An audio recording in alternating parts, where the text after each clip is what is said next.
Greetings all, Ferrari-Man 601 here. Welcome back to another 1/400 scale die-cast model aircraft review of this from Gemini Jets, the Airbus A350-1000.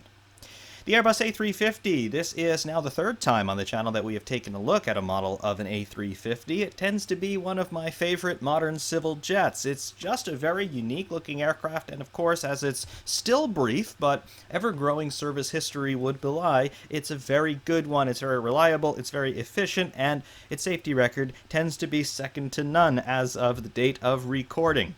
The Airbus A350, it first came to the world as the Dash 900, making its first flight on June 14th, 2013, and it entered service as the Dash 900 on January 15th, 2015 with Qatar Airways. 2 years later, in 2018, the A350-1000 made its first flight and its service introduction also with Qatar Airways, and today, as of 31st March 2021, 416 A350s of both the Dash 900 and the Dash 1000 variants have been produced. The world has seen a lot of change over the last 12 months, and unfortunately one of those changes has been the apparent demise of the jumbo jet. Yes, airlines taking away their fleets of Boeing 747s and Airbus A380s. The latter may yet have a little bit of a resurgence, but it would appear that for long-haul passenger services, we're moving away from quad jets like the 747, like the A380, and even like the A340. We're moving away from wide-body quad jets, and we are moving toward wide-body twin jets. Of course, this is a trend that had been happening already for about the last 15 years, but recent events around the world have spurred that change to occur with an accelerated time frame. So now we have got aircraft like the Airbus A380 absolutely dominating long-haul routes all across the world. Therefore, it is a very timely subject matter for a 1/400 scale model, and therefore Gemini Jets have decided to continue their line of A350 models with this British Airways colored A350-1000. Let's take a look at it. Before we take a closer look at this model, let's take a closer look at the box from whence it comes. Coming in here from screen right, there we go. There is the Gemini Jets A350-1000 box. There we go. Upper left, Gemini Jets logo, of course. Made for collectors, by collectors, and then we do have a rendering of the aircraft right there, front and center. Effectively the same size as the model itself. Toward the bottom right side of the box, Airbus A350-1000, and then of course British Airways with the British Airways ribbon, and then our look inside tab in the bottom left. 1/400 scale die-cast model aircraft, says the extreme bottom right. On the bottom panel of the box, 1/400 scale die-cast model, high collectible, superior quality, realistic metal landing gear, detailed printed graphics, as real as it gets, trademark features, and then of course the Gemini Jets logo on the opposite side. Right side panel of the box, Gemini Jets logo once again, 1/400 scale die-cast model. Item number is GJBAW1933. Smaller rendering of the aircraft here from the port side, and of course Airbus A350-1000.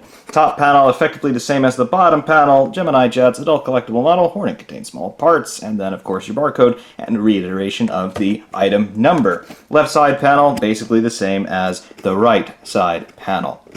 Back of the box, what do we have? We have got ourselves rendering of the aircraft in a steep climb, Gemini Jets logo in the bottom right of the top side of this panel on the back, as real as it gets, and then all of the other selling points and descriptions for your Gemini Jets stuff, and then of course your social media and corporate website links for Gemini Jets.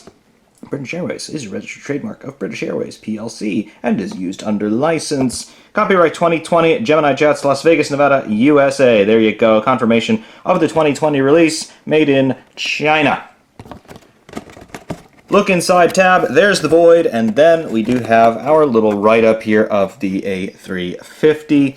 This, I believe, is the same write-up that we had in the reviews of the other two A380s that we've taken a look at some months ago. However, it reads as follows. The A350-900 was originally conceived back in September 2004 as a planned successor to the successful A330-340 line. The project was officially launched on 6 October 2005. It is Airbus's first design encompassing the use of carbon fiber throughout the structure of the aircraft to increase efficiency by reducing weight and improving aerodynamics.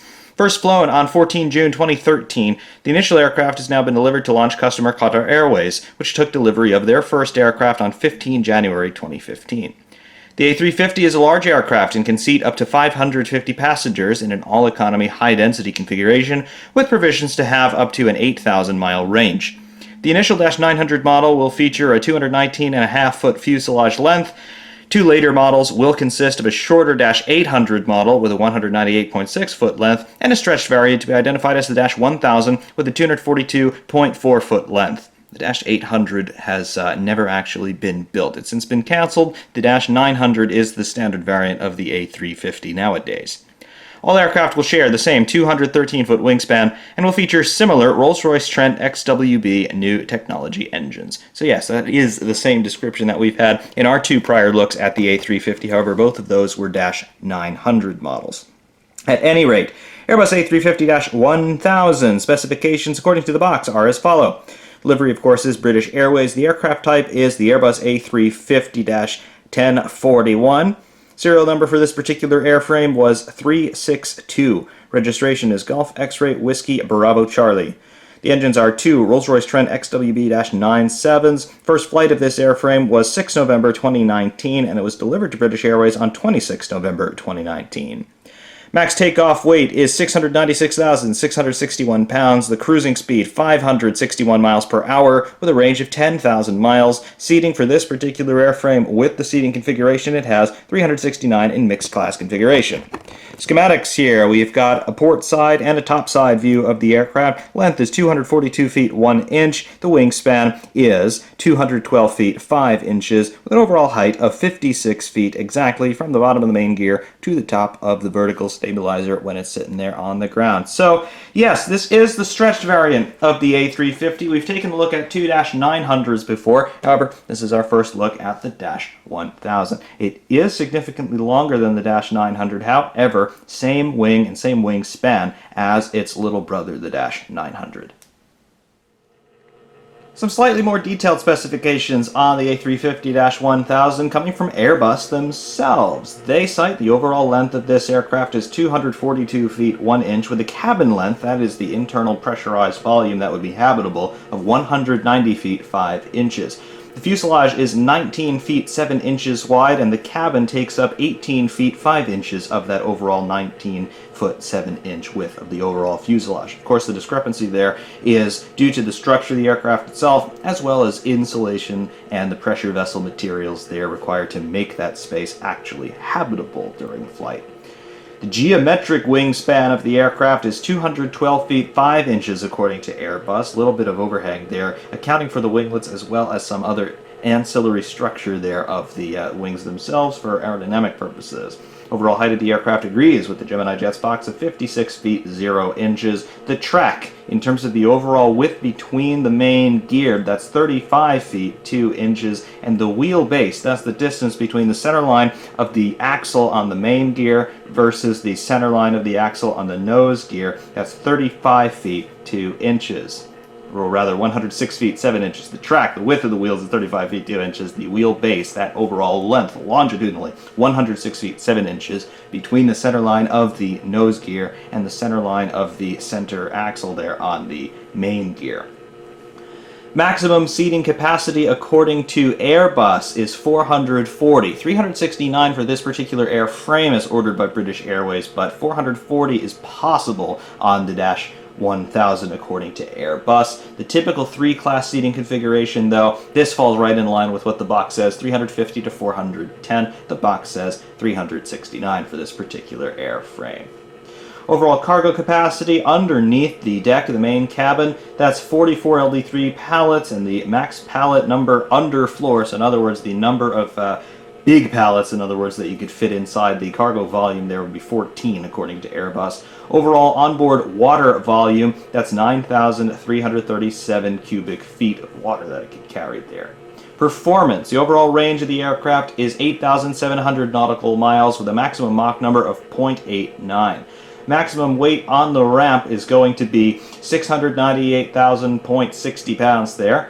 Maximum takeoff weight is going to be 703.2 thousand pounds, and the maximum landing weight 520.30 thousand pounds there. Maximum zero fuel in terms of a full cargo and packs load, but no fuel on board, 491.6 thousand pounds. Maximum fuel capacity is 42,003 US gallons. So Airbus, their specs on the Dash 1000 a little bit more generic than what the Gemini Jets box talks about, because Gemini Jets, they are modeling a specific aircraft that was ordered by an airline to do a specific job, versus Airbus, they're building these things as generically as they can be, and then the airlines will go in with their custom options list and determine what they want specifically on the particular aircraft that they just purchased.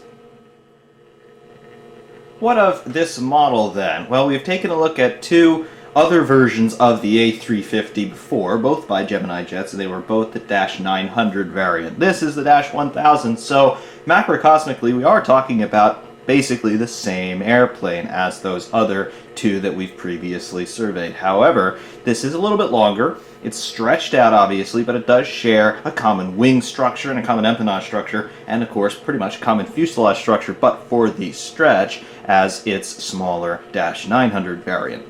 However, Gemini Jets, they did such a good job on the previous two A350s that we took a look at that I was not at all concerned about the quality of the Dash 1000. And certainly I've got to say that my concerns, if they had existed in the first place, were entirely unfounded.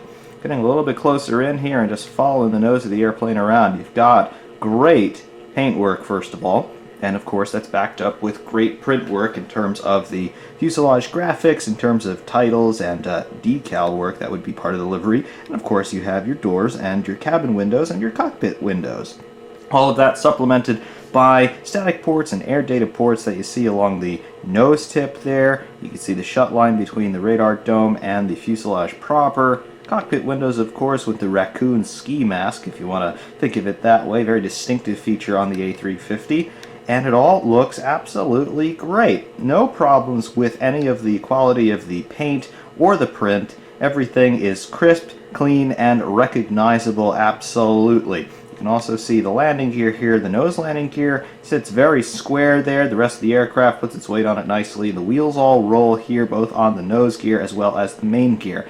The main gear, though, one of the distinguishing features of the Dash 1000 versus the Dash 900, other than the overall size, the main gear, we have 3 axles per truck on the main gear.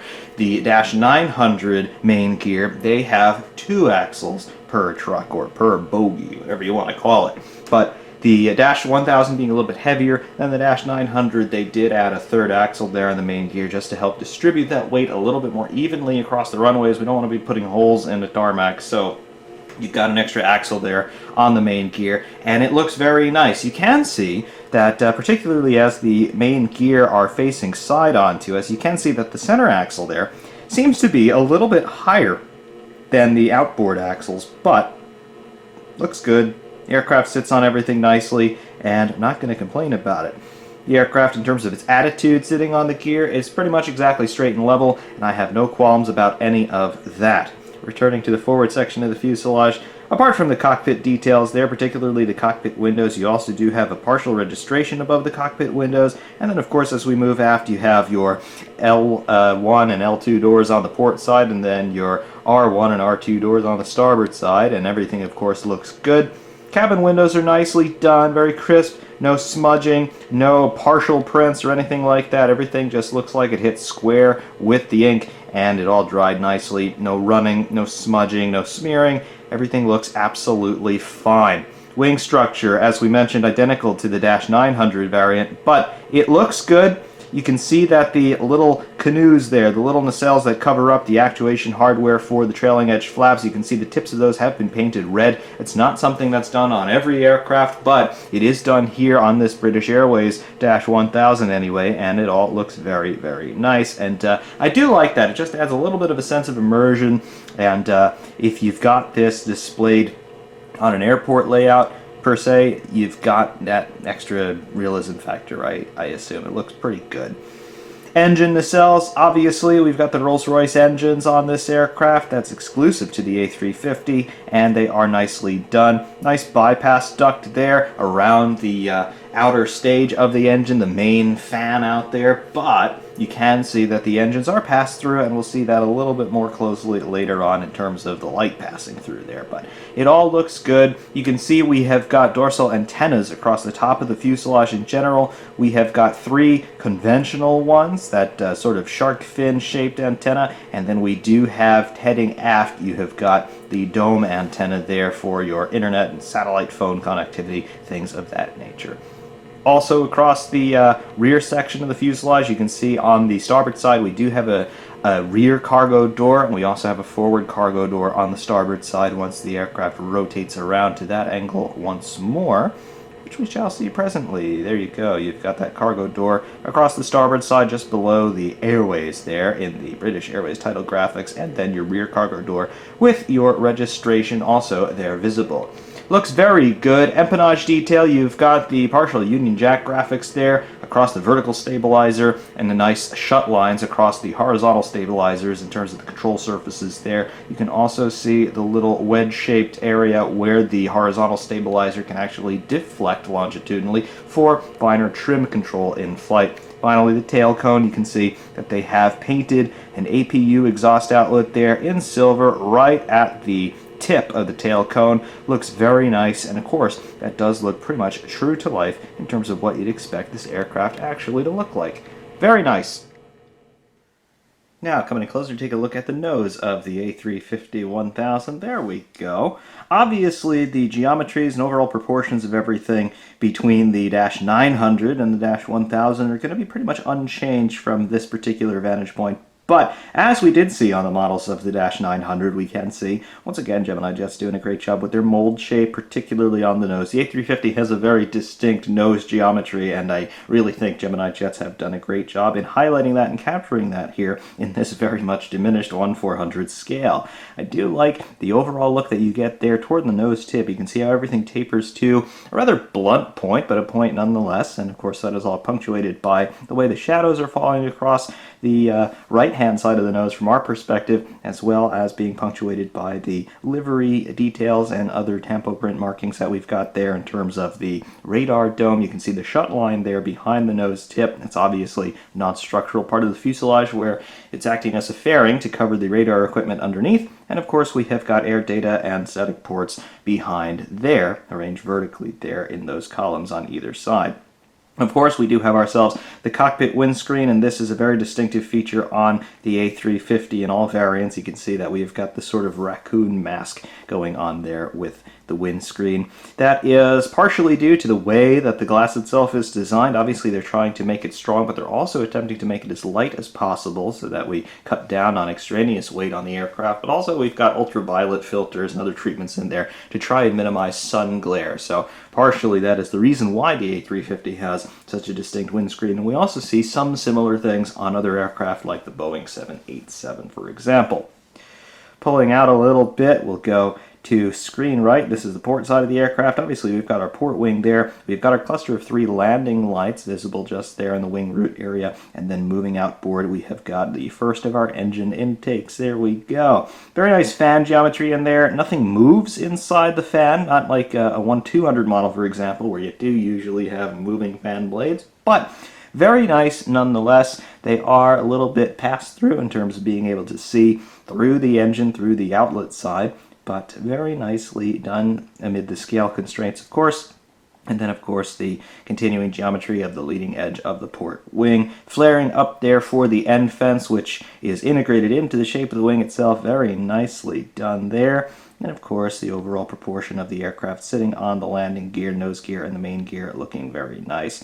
And similar details visible, of course, here on the starboard wing. There's a landing light detail again on the wing root area. And then moving outboard toward our engine, and you can see the 2 little canard winglets, the little flick-ups on the upper side of the nacelle, just trying to induce some pressure over the leading edge of the wing. That's particularly helpful in low-speed flight regimes. And then, of course, moving out through the wing structure across the leading edge, too.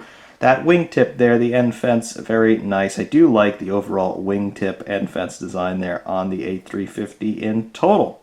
If If we move up a little bit more, see across the top side of the fuselage, there we go. We have got antenna arrays visible across the top. We've got our dish antenna and our more traditional looking antennas there, the little shark fin antennas, and then of course the overall disposition of the leading edges anyway of the empennage. You can see a little fragment of the livery, that red stripe moving across the bottom section, and then we've got the silver leading edge there toward the upper section of the vertical stabilizer, and silver leading edges, of course, on the leading edges of the horizontal stabilizer. Very, very nice. Also a little detail that you can see there on the windscreen area, just above the windscreen. You can see an abbreviated registration there above the windscreen.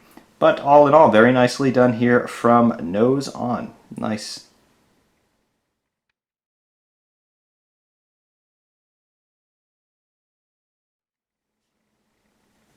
From the port side of the aircraft, take a look at some of the details here in evident. Here we go. There's the nose area, and as we remarked in the previous cut, yes, very distinctive nose shape on the A350, and again, I think Gemini Jets did a great job in capturing all of that. You can see the little Speedbird ribbon there across the L1 door, and then moving up toward the forward section of the fuselage, moving aft. Looks nice. Also along the nose, you can see some static port detail and air data sensors as well. Looks very nice. Also nice geometry of the suspension there on the nose landing gear, replete with landing lights, runway turn-off lights, things like that. Very nice.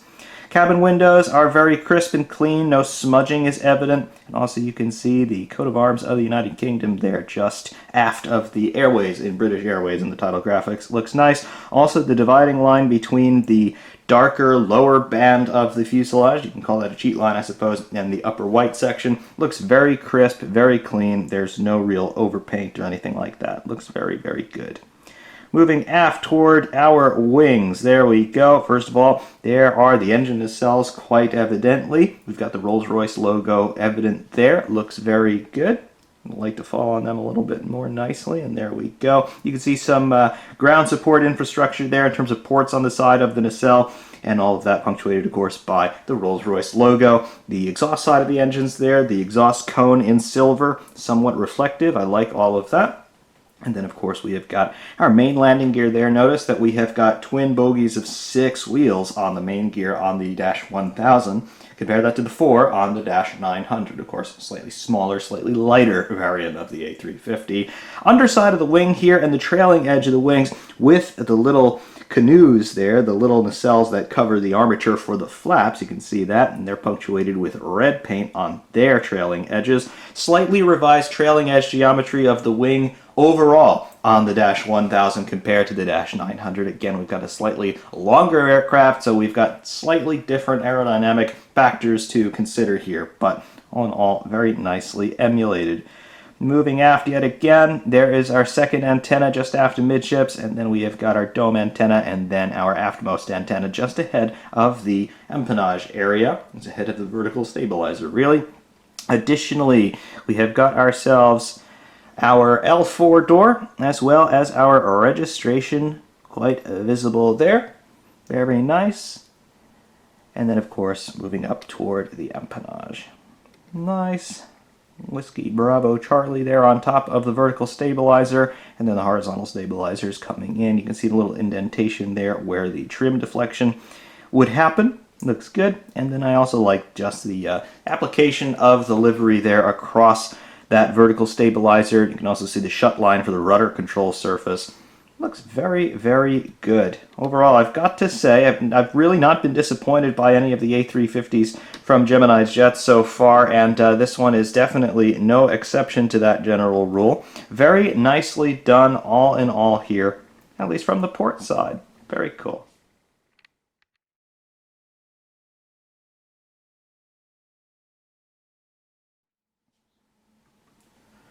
From the rear on A350-1000, we'll get a zoom in here.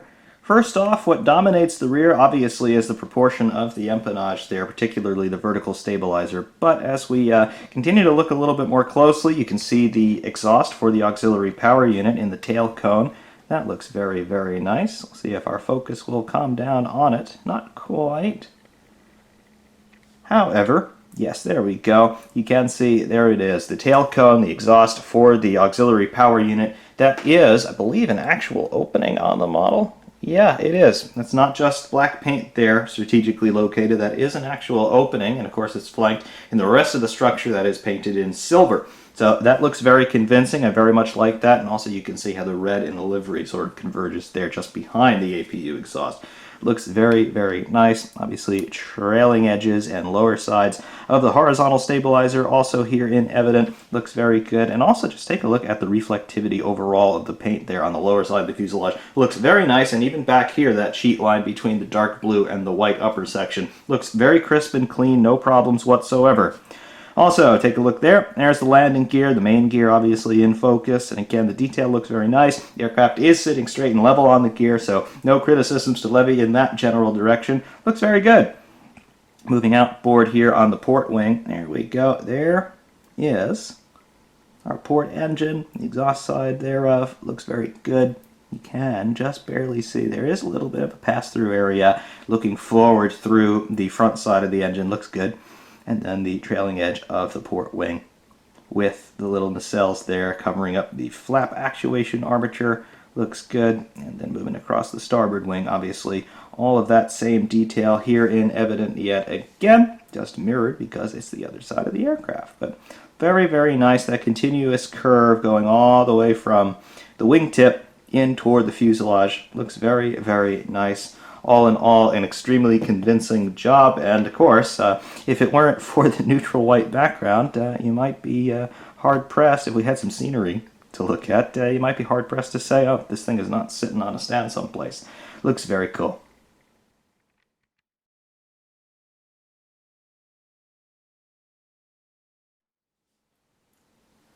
And now the starboard side of the aircraft, zooming in for some of the finer details.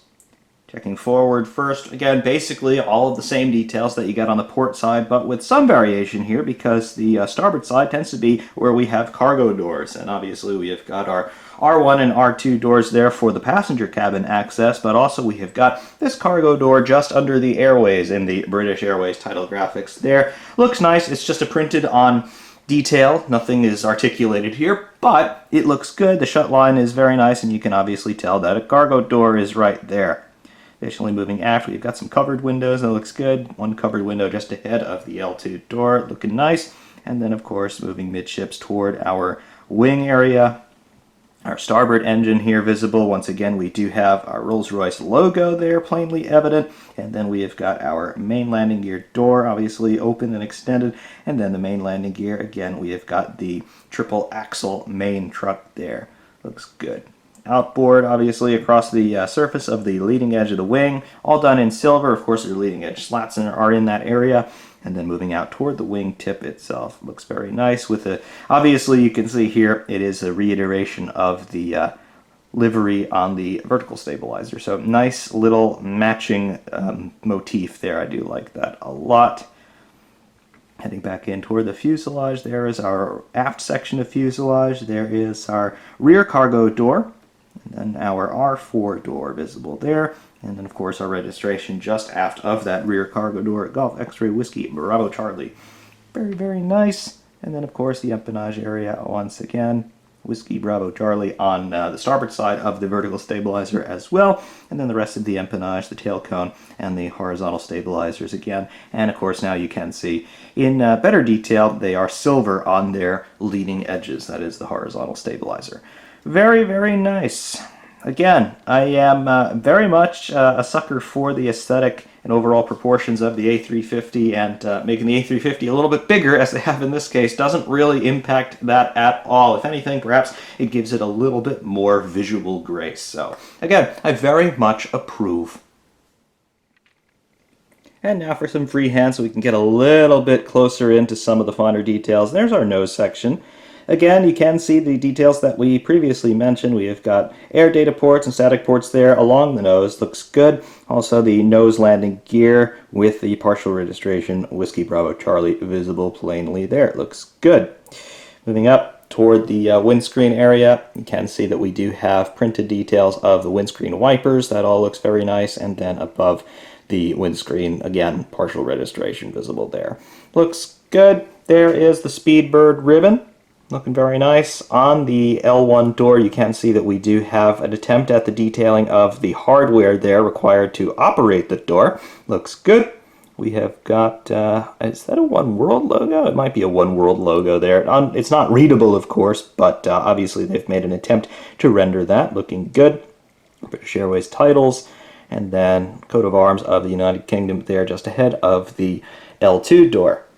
Moving up the top of the fuselage there in the forward section, we've got an escape hatch there just visible on the starboard upper section. Obviously that would be an emergency escape route for the cockpit crew if for some reason they can't exit to the aft like everybody else. And then above we have got printed antennas, we have got our beacon light there, and then we have got our first actual antenna detail there just ahead of the wing route. Upper surfaces of the wings, there we go, nicely rendered. And then of course our engine nacelles, there are the two little flick-ups here on the starboard engine, and then of course the same on the port engine. Landing light clusters there on either side of the wing route. That cluster of three, looking nice. Continuing aft, there's our second antenna, our Wi-Fi antenna, and then of course our third actual antenna there, fourth overall. And then the empennage. Very nicely done. Moving down a little bit, there's a little bit of a better look at the fan blade detail there on the port engine. Looks very good. Again, all static, but it does look the part. Very nice. And then our main landing gear detail. Looking good. Looking very, very nice. Yeah, and right there, that's a nice proportion there. You got the cockpit windscreen accentuating things up top, and then it just plays into the dark underside of the aircraft. Yep, that is a nice shot, if I may say so. Very cool. Very, very cool. Liking that an awful lot. Moving aft, there is our registration again. Looks good. And that logo just to the left of that, that is a logo of the British Royal Mail. Very nice. Just a little tidbit that I recently learned about the British Airways aircraft. Empennage, APU exhaust in the tail cone. Looks fine. Looking absolutely fine and prim and proper. Very cool. Upper surface of the port wing. Leading edge there. Over top. Very nice. The upper surfaces there. Do not walk outside this area. Cool. Very, very cool. All in all, a very nicely proportioned model here, and a very nicely proportioned prototypical aircraft as well in the real world. No complaints about the A350 and any of its variants, and Gemini Jets, of course, doing a great job on the A350-1000 in 1/400. So there it was, in 1/400 scale by Gemini Jets, the Airbus A350-1000. This model is a late 2020 release, and it continues Gemini Jets' now longer line of Airbus A350 replicas in 1/400 scale, and I've got to say, once again, it is an absolute triumph. They have been very good with their A350 molds and other details on the aircraft. The geometries of that nose, again, probably my favorite aesthetic portion of this aircraft. Gemini Jets absolutely getting it exactly right. Definitely enjoy that an awful lot. But also there has been attention to detail paid here on this particular model. This is the Dash 1000. It's the larger of the two A350 variants, and therefore we've got some differences in the geometries of the trailing edges of the wings, as well as the addition of one more axle on each of the main landing gears. 6 on the Dash 1000 versus 4 on the Dash 900. And of course, Gemini Jets, they paid attention to those details, and they have implemented them effectively and appropriately